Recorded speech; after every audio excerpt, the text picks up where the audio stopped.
नमस्कार, welcome back once again. एक बार फिर से आप सबका इस YouTube चैनल पर स्वागत है। मैं राहुल और आपके लिए फोर्थ ग्रेड साइंस के जो भी बच्चे प्रिपरेशन कर रहे हैं तो उनके लिए साइंस के महत्वपूर्ण क्वेश्चंस आपके लिए लेकर आया हूं। तो अगर आप इस चैनल पर नए हैं तो चैनल को सब्सक्राइब कर लें, क्योंकि यह जो साइंस के क्वेश्चंस रहेंगे वो सिर्फ फोर्थ ग्रेड के अकॉर्डिंग नहीं, बल्कि आप जो भी के राजस्थान कॉम्पिटिटिव एग्जाम दोगे तो सभी एग्जाम में साइंस से रिलेटेड जो भी टॉपिक पूछे जाते हैं उन सभी के लिए महत्वपूर्ण है। और इनमें जो भी क्वेश्चंस रहेंगे वह PYQs रहेंगे, जो कि प्रीवियस ईयर जो भी एग्जाम हुए हैं तो उनसे लिए हुए हैं, तो यह आपके लिए काफी महत्वपूर्ण है।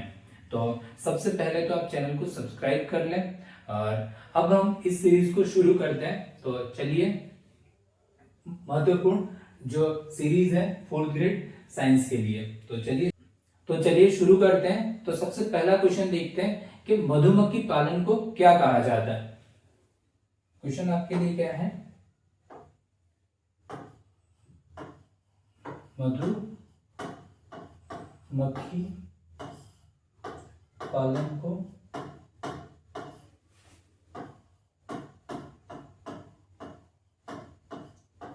क्या कहा जाता है? क्या कहा जाता है? तो मधुमक्खी पालन को क्या कहा जाता है? अगर आपको इसका आंसर आता है तो आप कमेंट बॉक्स में कमेंट भी कर सकते हैं। तो इसका आंसर क्या है? एपीकल्चर। आंसर क्या है? एपीकल्चर। ठीक है। एक और होता है सेरीकल्चर। क्या है? सेरीकल्चर। अगर आप सेरीकल्चर के बारे में जानते हो तो सेरीकल्चर किसके लिए होता है? वनों में से संबंधित है। सेरीकल्चर किससे संबंधित है? वनों से संबंधित है। ठीक है, सेरीकल्चर वनों से संबंधित है। क्लियर है? तो अब नेक्स्ट क्वेश्चन देखते हैं। नेक्स्ट क्वेश्चन आपके लिए है, कौन सा प्राणी प्लवक नहीं है? आपसे क्या पूछ रहा है कि ऐसा कौन सा प्राणी है जो प्लवक नहीं है? तो क्वेश्चन में लिख देता हूं सबसे पहले तो, कौन सा प्राणी प्लवक नहीं है?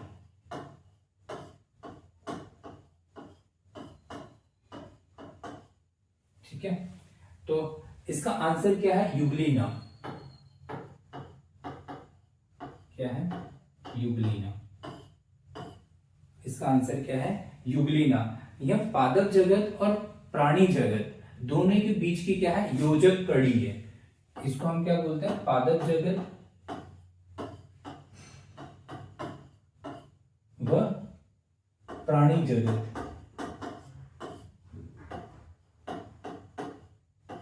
दोनों के बीच की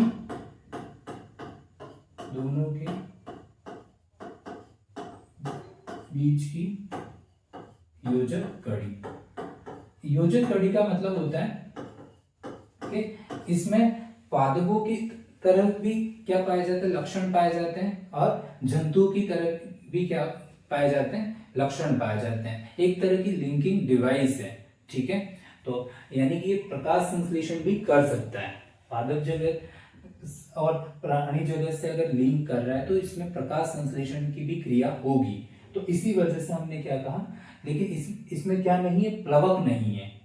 क्योंकि हमें पता है कि जो प्रकाश संश्लेषण होता है तो हरित लवक इस तरह की उनमें संरचना पाई जाती है, जिसकी वजह से वो क्या कर सकते हैं? प्रकाश संश्लेषण कर सकते हैं। लेकिन यह क्या है? प्राणी है, और प्राणी होते हुए क्या कर रहा है? प्रकाश संश्लेषण कर रहा है। ठीक है, तो इस वजह से हमने क्या कहा? युगलीना में क्या नहीं है? प्लवक नहीं है। ठीक है, नेक्स्ट क्वेश्चन देखते हैं। जब किसी द्रव को तेजी से घुमाते हैं, क्या आपसे पूछ रहा है? नेक्स्ट क्वेश्चन, जब किसी द्रव को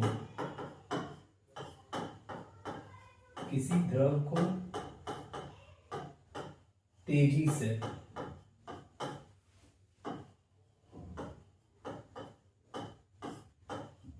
घुमाते हैं तो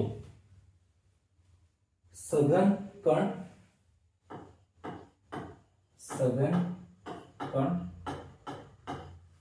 नीचे बैठ जाते हैं,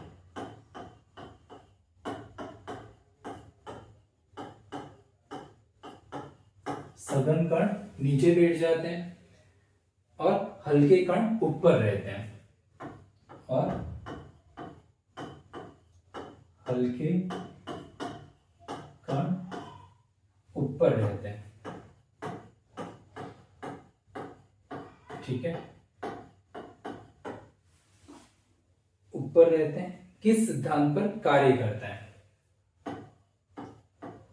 किस सिद्धांत पर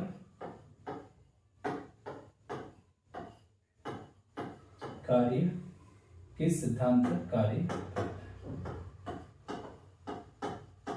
आपसे क्या बोल रहा है कि हम किसी द्रव को, अगर हम जैसे ये क्या करते हैं, पात्र लेते हैं और इसमें ये द्रव रखा हुआ है, अब इस द्रव को हम क्या करते हैं, तेजी से घुमाते हैं।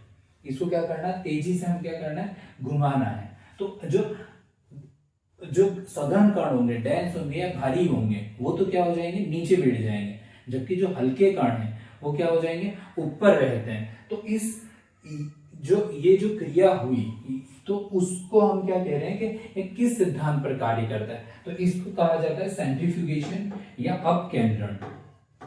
हम क्या बोलते हैं इसको, अपकेंद्रण। ठीक है, सेंट्रीफ्यूज होना। ठीक है, तो आपको ध्यान रखना है कि किस सिद्धांत पर काम करेगा, अपकेंद्रण सिद्धांत पर। ठीक है, तो इसका हम कहाँ उपयोग और कर सकते हैं, जैसे दूध से क्रीम निकालने की मशीन में, वॉशिंग मशीन में, अपशिष्ट जल शोधन यंत्र में। तो आप इसके और भी यूज देख सकते हो, दूध से क्रीम निकालने में, वॉशिंग मशीन में। ये काफी इंपॉर्टेंट क्वेश्चन है, वॉशिंग मशीन में और अपशिष्ट शोधन में, अपशिष्ट शोधन में। इनमें आप क्या कर सकते हो, इनका यूज कर सकते हो, किस सिद्धांत का, अपकेंद्रण सिद्धांत का क्या कर सकते हो, यूज कर सकते हो। ठीक, स्मॉल पॉक्स वैक्सीन, एक सेकेंड,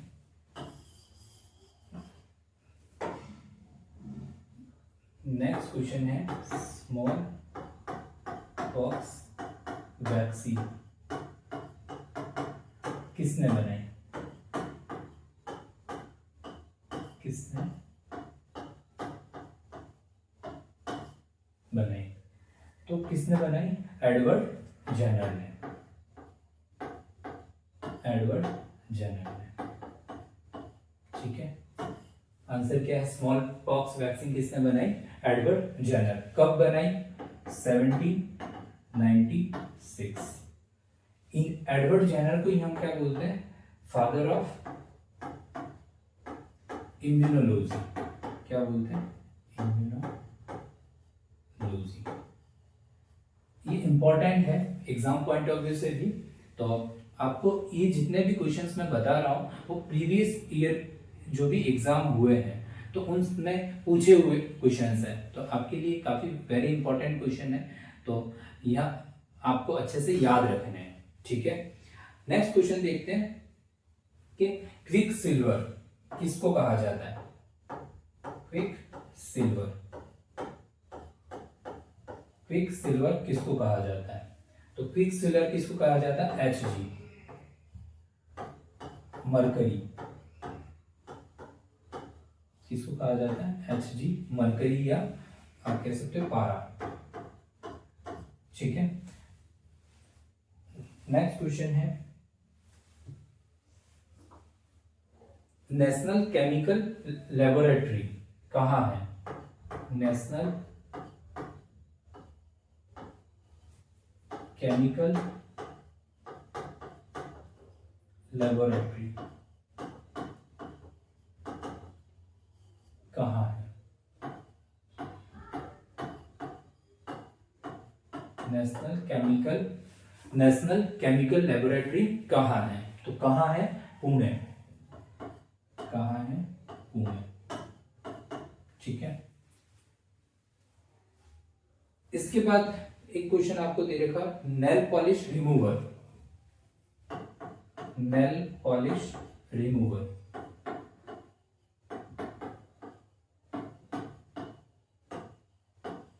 मतलब जो नेल पॉलिश को रिमूव करता है, हटाता है, तो कौन है? तो कौन हटाता है? एसीटोन। एसीटोन, इसका आंसर क्या हो जाएगा? एसीटोन। इसके बाद नेक्स्ट क्वेश्चन है, लाफिंग गैस किसको कहा जाता है? लाफिंग गैस तो किसको कहा जाता है? N2O को। किसको कहा जाता है? N2O। ठीक है। इसके बाद फ्यूचर फ्यूल, भविष्य का ईंधन। फ्यूचर फ्यूल, भविष्य का ईंधन किसको कहते हैं? H2 को। हाइड्रोजन। हाइड्रोजन को क्या कहा जाता है? भविष्य का ईंधन। ठीक है। एक और क्वेश्चन है सिमिलर, ये nuclear fuel. Nuclear fuel, nuclear fuel किसको कहा जाता है? तो इसका आंसर है हीलियम। क्या है? हीलियम।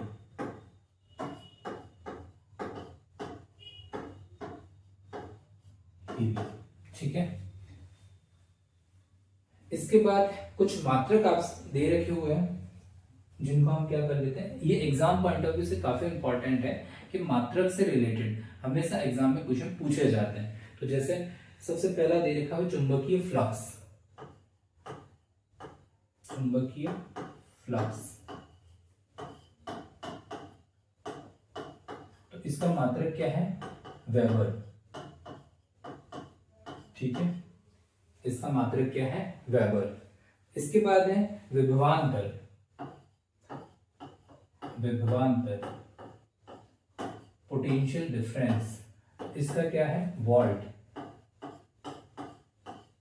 ठीक है। आवेश का मात्रक। आवेश का मात्रक,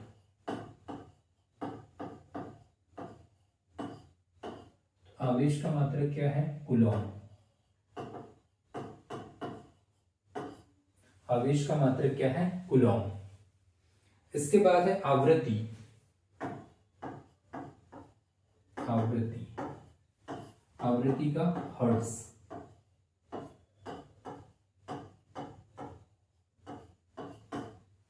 ठीक है, तो आवृत्ति का मात्रक क्या है? हर्ट्ज। इसके बाद है लेंस का मात्रक। लेंस का मात्रक, डायोप्टर।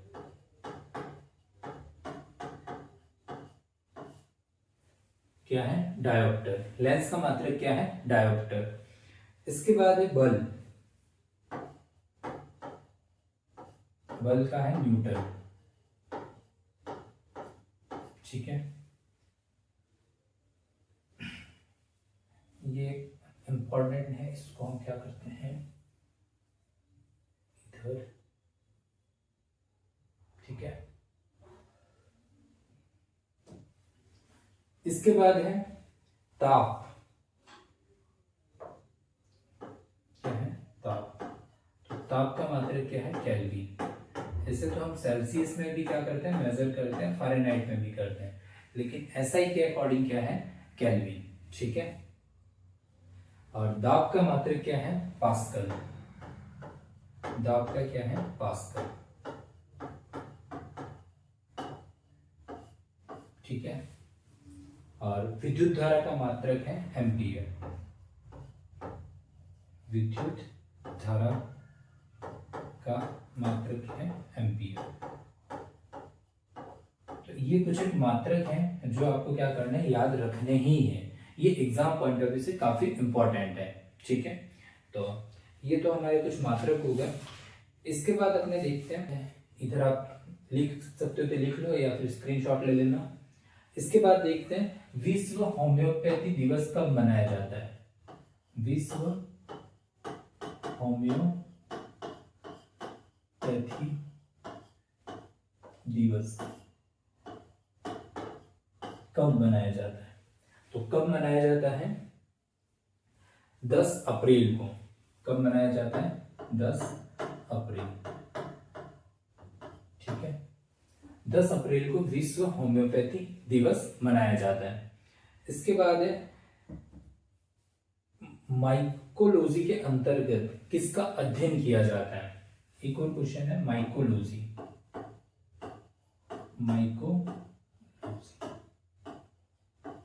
माइकोलॉजी के अंतर्गत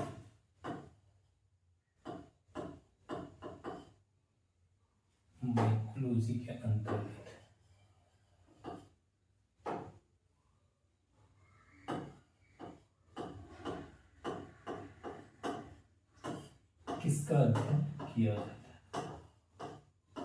किसका अध्ययन किया जाता है? माइकोलॉजी के अंतर्गत किसका अध्ययन किया जाता है? तो माइकोलॉजी के अंतर्गत किसका अध्ययन करते हैं हम? कवकों का अध्ययन करते हैं। किसका अध्ययन करते हैं? कवक का अध्ययन।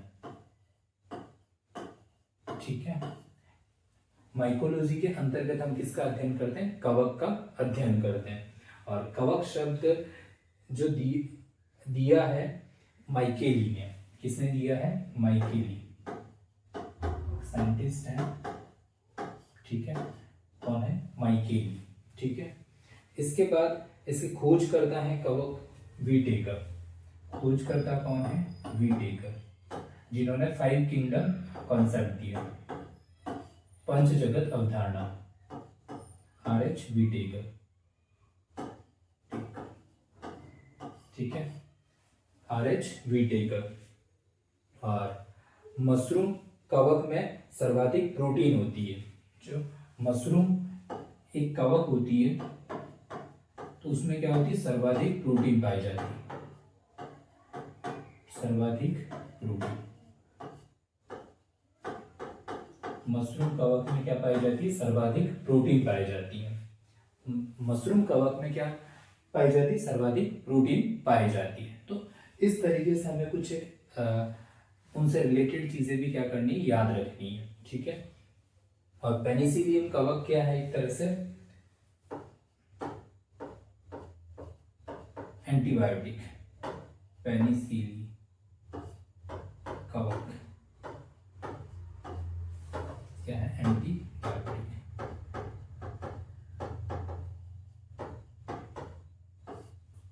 क्लियर है? क्या है? एंटीबायोटिक। इसके बाद पक्षियों का अध्ययन। पक्षियों का अध्ययन क्या कहलाता है? पक्षियों का अध्ययन ऑर्निथोलॉजी क्या कहलाता है? ऑर्निथोलॉजी।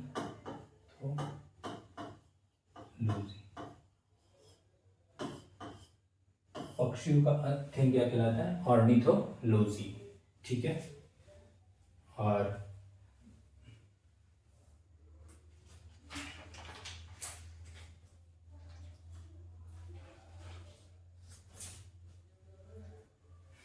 इसके बाद है ओडोमीटर। ओडोमीटर का संबंध है, ओडोमीटर का संबंध है, किससे संबंध है? ओडोमीटर का संबंध, ओडोमीटर का संबंध है तो किससे संबंध है? दूरी से। किससे है? दूरी से। डिस्टेंस जो मेजर की जाती है वो किससे की जाती है? ओडोमीटर से। इसके बाद हवा की चाल। अगर हमें हवा की चाल मापनी है, हवा की चाल, तो वो किससे मापी जाती है? एनीमोमीटर। एनीमोमीटर किससे? एनीमोमीटर से हम हवा की चाल माप सकते हैं।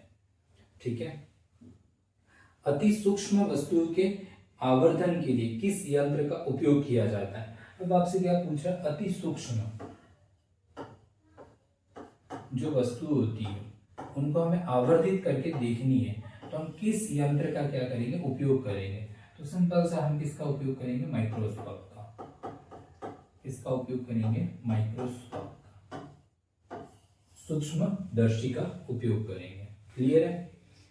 इसके बाद स्टेथोस्कोप में रोगी की दिल की धड़कन की ध्वनि डॉक्टर के कानों तक पहुंचती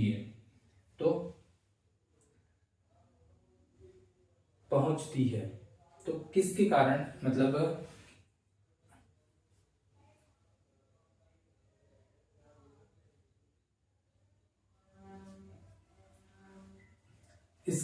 इसके बाद नेक्स्ट क्वेश्चन देखते हैं, पीसी कल्चर किसका, इसके बाद नेक्स्ट क्वेश्चन देखते हैं, पीसी कल्चर किसका पालन और उत्पादन करता है? आपसे क्या पूछा है, पीसी कल्चर। पीसी कल्चर किसका पालन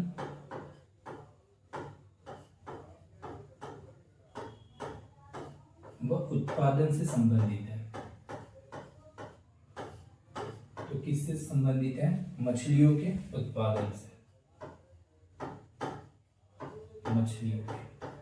ठीक है, किससे संबंधित है, पिसीकल्चर किसके पालन और उत्पादन से संबंधित है, मछलियों के उत्पादन और उसके पालन से संबंधित है। इसके बाद नेक्स्ट क्वेश्चन है, अंगूर की खेती को क्या कहा जाता है?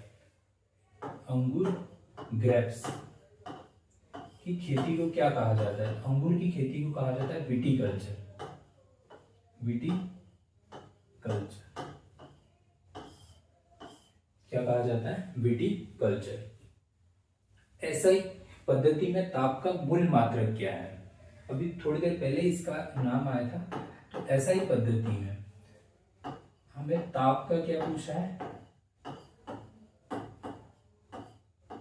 मात्रक। तो क्या है, केल्विन।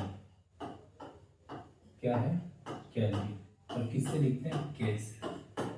ठीक है, तो एसआई पद्धति में ताप का क्या है, मात्रक क्या है, केल्विन।